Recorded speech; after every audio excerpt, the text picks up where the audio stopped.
Well, now we're in the year 2024, and older tech is getting more obsolete every single day, and this device is no exception. So this phone was given to me by a good friend of mine. He wanted me to review it on a video, so that's what I'm going to be doing. This is an iPhone 3G. It was released in 2008, and was discontinued in 2010. Now what can you still do on this device? Well, kinda next to nothing really. 3G networking has been discontinued since 2022, so that can't even be a thing anymore. You can't use messages, you can't call anybody. I'm sure your email will work fine as long as you have, a valid email address, but I don't have anything signed into this iPhone, so I'm not gonna bother. And that built-in YouTube app has been broken since 2012, I'm pretty sure. But more recently, something else stopped working on iOS, and that's the App Store and iTunes Store for phones under iOS 7. Don't believe me? Here we have 3 iPhones lined up. The 3G, 3GS, and 4. This is running iOS 3, this is running iOS 6, and this is running iOS 7. Let's open the App Store, shall we?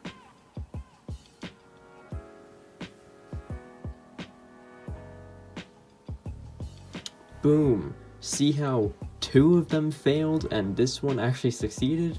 They don't even get support anymore. Now let's try the iTunes Store.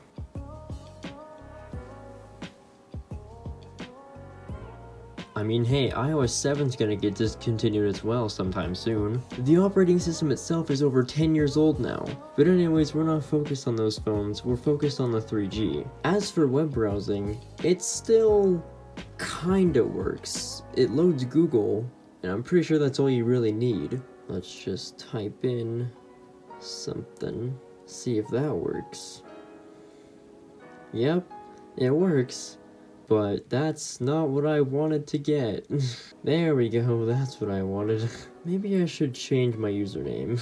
But if you actually do try to run YouTube, it doesn't really work out that well. Yeah, you can see it's pretty broken. My friend actually used this as the music player in their car for quite a few years before giving it up, and I would actually say that this is a pretty good music player. I mean, let's face it, with every other online feature of this iPhone being shut down, what other use does it have than to be a music player? It's literally just an iPod Touch at this point. What is nice about this is that you can actually jailbreak older iPhones really easily, and that's exactly what I did. This iPhone isn't even fully up to date. It's on a stable version of iOS, an iOS version that actually runs smoothly on this phone. It can get iOS 4, but to be honest, iOS 4 ran horribly on this device, so I downgraded it to iOS 3.1.2. Back in the day when there weren't any over-the-air iPhone updates, this iPhone also doesn't even have a battery percentage toggle that came with the iPhone 3GS. But there are jailbreak tweaks to bring that functionality to this phone. Let's see if we can actually get it. It's loading data for a while. I'm just gonna let it sit. I'll let you do your thing for now.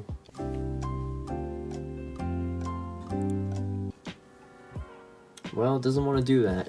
I can't search. I can't do anything. Okay, well, Cydia is broken on this version of iOS, I think. And the entire thing is kind of glitching out. Stable. Very stable. And yeah, that was a look at the iPhone 3G in 2024. If you guys have enjoyed this video and you want to see more stuff like this, make sure you like the video and subscribe, because I might even do a video about the iPhone 3GS, maybe even the iPhone 4, though I've already done a lot of videos about the iPhone 4 and 4S. Either way, thank you guys for watching, and I'll see you guys in the next one.